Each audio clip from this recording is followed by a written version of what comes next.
చీకటి పడగానే ఆ గ్రామం మొత్తం నిశ్శబ్దం అయిపోతుంది. ఆ నిశ్శబ్దం కూడా చాలా భయంకరంగా ఉంటుంది. ఎటు చూసినా ఎంత వెతికినా ఒక్క మనిషి కూడా కనిపించడు. అసలు ఆ గ్రామంలో రాత్రి అక్కడ స్టే చేయడానికి ఎవ్వరూ ధైర్యం చేయరు.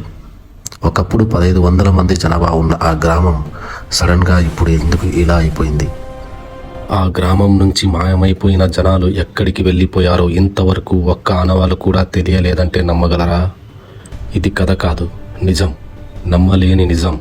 ఎన్నో సంవత్సరాలుగా ఖాళీగా పడి ఉన్న ఈ గ్రామంలో నివసించడానికి ఏ ఒక్కరు కూడా ప్రయత్నించలేదంటే ఆ ప్రాంతం ఎంత భయంకరమైనదో మీరు ఆలోచించుకోండి. రాత్రి అవగానే ఆడవాళ్ల ఏడుపులు, చిన్న పిల్లలు పరిగెత్తుతున్నట్లు వచ్చే అడుగుల శబ్దాలు, ఒంటరిగా ఉన్న మనుషులను తరుముకుంటూ వచ్చే నీడలు, ఇలాంటి ఎన్నో విచిత్ర సంఘటనలు జరుగుతున్న ఈ ప్రాంతం గురించి పూర్తిగా తెలుసుకుందాం పదండి. రాజస్థాన్లోని జైసల్మేర్కి దాదాపుగా 18 కిలోమీటర్ల దూరంలో ఈ గ్రామం ఉంది. ఈ గ్రామం పేరు కుల్దారా. ఒకప్పుడు ఈ గ్రామం చాలా సంపన్నంగా ఉండేది. సుమారు 200 సంవత్సరాల క్రితం ఈ ప్రాంతంలో 1500 మందికి పైగా పాలివాల్ అనే బ్రాహ్మణులు ఉండేవాళ్ళు. ఈ బ్రాహ్మణుల గౌరవ మర్యాదలకు సంబంధించినదే ఈ కథ. కుల్దారా గ్రామం చుట్టూ ఎటు చూసినా ఎడారి మాత్రమే ఎక్కువగా కనిపిస్తుంది. అలాంటి ఎడారి ప్రాంతంలో కూడా ఈ బ్రాహ్మణులు వ్యవసాయం చేసి పంటలు పండించేవాళ్ళు. వర్షపు నీటిని ఎడారిలో నిల్వ చేసే టెక్నిక్ని కనుక్కొని ఆ నీటిని పంట పొలాలకు ఉపయోగించేవాళ్ళు. వెంటిలేషన్ స్టైల్లో రాళ్లతో తమ ఇళ్లను నిర్మించి ఇంటి లోపల చల్లగా ఉండేలా చేసుకునేవాళ్ళు.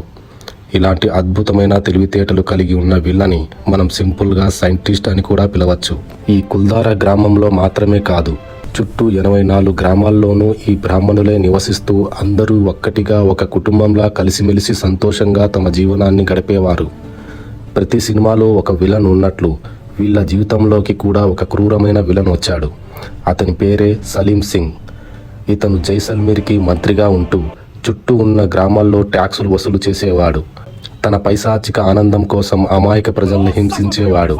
ఇలా అన్ని ప్రాంతాలకు అక్రమంగా పన్నులు విధిస్తూ దౌర్జన్యం చేస్తూ ఉన్న ఇతనికి ఒకరోజు కుల్దారా గ్రామంలోని గుడిలో ఒక అందమైన అమ్మాయి కనిపించింది. ఆ అమ్మాయిని చూడగానే ఎలాగైనా తన సొంతం చేసుకోవాలని, పెళ్లి చేసుకోవాలని ఆశపడ్డాడు. కానీ అతని బుద్ధి సరైనది కాదు. వెంటనే ఆ గ్రామస్తులను పిలిచి ఆ అమ్మాయిని తనకిచ్చి పెళ్లి చేయమని, లేకుంటే మొత్తం అందరినీ చంపి గ్రామాన్ని శ్మశానంగా మార్చేస్తానని బెదిరించాడు. దీంతో ఆ గ్రామస్తుల గుండెలు భయంతో కొట్టుకోవడం మొదలయ్యాయి. ఏమి చేయాలో దిక్కుతోచని పరిస్థితి. అమ్మాయిని ఆ రాక్షసుడికి అప్పగించకపోతే అందరి ప్రాణాలతో పాటు ఊరు మొత్తం సమాధిగా మారడం ఖాయం. అలా అని తమ ప్రాణాలు దక్కించుకోవడం కోసం స్వార్థపరుల్లా ఆలోచించి ఒక అమాయకురాలిని బలి ఇవ్వడానికి సిద్ధంగా లేరు. ఒకరోజు రాత్రి కుల్దారా గ్రామంతో పాటు చుట్టూ ఉన్న 84 గ్రామస్తులు అంతా కలిసి ఈ సమస్యకు పరిష్కారం కోసం సమావేశం అయ్యారు. గ్రామాల పెద్దలంతా కలిసి ఒక కఠినమైన నిర్ణయానికి వచ్చారు. ఎవ్వరికీ తెలియకుండా రాత్రికి రాత్రి అందరూ ఆ ప్రాంతాన్ని వదిలి వెళ్ళిపోవాలని నిర్ణయించుకున్నారు. ఈ నిర్ణయంతోనే మనం అర్థం చేసుకోవచ్చు, పాలివాల్ బ్రాహ్మణులు తమ గౌరవ మర్యాదల కోసం ఎన్నో ఏళ్లుగా ఎంతో కష్టపడి నిర్మించుకున్న తమ ప్రాంతాన్ని, అలాగే వాళ్ళ సంతోషకరమైన జీవితాన్ని వదులుకోవడానికి సిద్ధమయ్యారని. అనుకున్నట్లుగానే తెల్లవారక ముందే ఆ గ్రామం మొత్తం ఖాళీ అయిపోయింది. పొయ్యి మీద వండుకున్న ఆహారం అలాగే ఉంది. వాళ్ళు వాడుతున్న బట్టలు, వస్తువులు కూడా అలాగే ఉండిపోయాయి. కానీ అందరూ ఒక్కసారిగా మాయమైపోయారు. వాళ్ళు అక్కడి నుంచి వెళ్ళిన అడుగుజాడలు కూడా లేవు.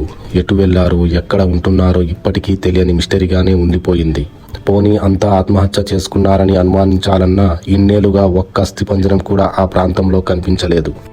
కానీ చాలామంది ఆ ప్రాంతం గురించి కొన్ని భయంకరమైన విషయాలు చెబుతున్నారు. ఆ బ్రాహ్మణులు వెళుతూ వెళుతూ ఆ కుల్దారా గ్రామంలోకి ఎవరు వచ్చినా నివసించలేరు. ఒకవేళ అక్కడ జీవనం ఏర్పరచుకోవడానికి ప్రయత్నిస్తే వాళ్ళు తిరిగి ఉదయాన్ని చూడలేరు అని శాపం పెట్టారని అంటున్నారు. అందుకని అక్కడి ప్రభుత్వం ఆ ప్రాంతాన్ని ఒక టూరిస్ట్ ప్రాంతంగా మార్చి విజిటర్స్కి ఆ ప్రాంతాన్ని సందర్శించే అవకాశం ఇచ్చింది. కానీ విజిటింగ్ అవర్స్ పగలు మాత్రమేనని, సాయంత్రం 5 గంటల తర్వాత అక్కడ ఎవరూ ఉండకూడదని రూల్స్ పెట్టారు. అదేవిధంగా అక్కడ కొంతమంది రాత్రి అవగానే గాలి లేకుండానే తలుపులు కొట్టుకోవడం, ఆడవాళ్ల ఏడుపు శబ్దాలు, పిల్లల అరుపులు, ఇలాంటి విచిత్రమైన సంఘటనలు జరుగుతున్నాయని పుకార్లు వైరల్ చేయడంతో ఆ ప్రాంతంలో పారానార్మల్ ఇన్వెస్టిగేషన్ టీం పరిశోధనలు చేయడానికి వచ్చారు. ఆ టీంకి హెడ్గా ఉన్నది గౌరవ్ తివారీ. వాళ్ళు అక్కడ కొన్ని కెమెరాలు, నైట్ విజన్ డివైజెస్లు తీసుకెళ్లి రాత్రి మొత్తం అక్కడే గడిపారు. ఈ టీం రిపోర్ట్స్ ప్రకారం వాళ్ళు ఆ ప్రాంతంలో కొన్ని భయంకరమైన వాయిసెస్ రికార్డ్ చేశారని, కొన్నిసార్లు వాళ్ళ కెమెరాలు వాటంతట అవే ఆఫ్ అయ్యాయని, అలాగే ఎవరో తమ వెనుకాల ఒక నీడలా ఉన్నట్లు ఫీల్ అయ్యారని చెప్పారంట. కానీ అఫీషియల్గా దీనికి ఏ రికార్డ్ ప్రూఫ్ కూడా లేదు. కుల్ధారాలో ఇప్పటికీ మిస్టరీగా ఉండిపోయిన కొన్ని స్పెసిఫిక్ ప్లేస్లు ఏంటో ఇప్పుడు చూద్దాం. నెంబర్ 1, సలీం సింగ్ దివాన్ కోట. ఈ కోటని కుల్ధారా మిస్టరీకి మెయిన్ రీజన్గా చెబుతారు. ఈ కోట దగ్గరికి రాత్రి సమయంలో వెళితే హెవీ నెగిటివ్ ఎనర్జీ ఫీల్ అవుతారని అంటున్నారు. నెంబర్ 2, అబాండోనెడ్ టెంపుల్, ఒక పాత గుడి. కుల్ధారా గ్రామం మధ్యలో ఉన్న గుడి భయానకంగా ఉంటుంది. రాత్రిపూట ఆ గుడిలో గంటలు మోగినట్లు శబ్దం వస్తుందని చాలా రూమర్స్ ఉన్నాయి. ఎందుకంటే సలీం సింగ్ ఆ బ్రాహ్మణుల అమ్మాయిని చూసి ఆశపడింది ఇక్కడే అని అంటున్నారు. నెంబర్ 3, అక్కడి ఖాళీ ఇల్లులు. 80కి పైగా ఇల్లులు అలాగే పడి ఉన్నాయి. తలుపులు రాత్రి సమయంలో ఆటోమేటిక్గా కదులుతున్నట్లు అక్కడి గార్డ్స్ చెప్తున్నారంట. Number 4, entire village at night. కుల్ధారాలో రాత్రి 5 గంటల తర్వాత ఎవరికీ ఎంట్రీ లేదు. ఆర్కలాజికల్ సర్వే ఆఫ్ ఇండియా కూడా అక్కడ నైట్ స్టే అలో చేయదు. గార్డ్స్ కూడా సోలోగా ప్యాట్రోల్ చేయడానికి భయపడతారట. చివరిగా ఈ ప్రాంతం గురించి సింపుల్ గా ఎండింగ్ చెప్పాలంటే, సలీం సింగ్ కోట నుంచి ఆ గుడి వరకు ప్రతి ఇటుకలో ఒక కథ ఉంది. కానీ ఆ రాత్రి ఏం జరిగింది, మాయమైన పాలివాల్ బ్రాహ్మణులు ఎక్కడికి వెళ్ళిపోయారు అనే విషయాలు ఇప్పటికీ కుల్ధారా ఇసుకలోనే పూడిపోయి ఉన్నాయి. ఫ్రెండ్స్, ఈ స్టోరీ విన్న తర్వాత మీకు ఇది ఒక కట్టుకథలా అనిపించిందా, లేదా నిజంగానే ఆ గ్రామంలో ఏదో నెగటివ్ శక్తి ఉందని అనుకుంటున్నారా అనేది కింద కామెంట్ సెక్షన్లో చెప్పండి. లైక్ కొట్టి సబ్స్క్రైబ్ చేసుకోండి.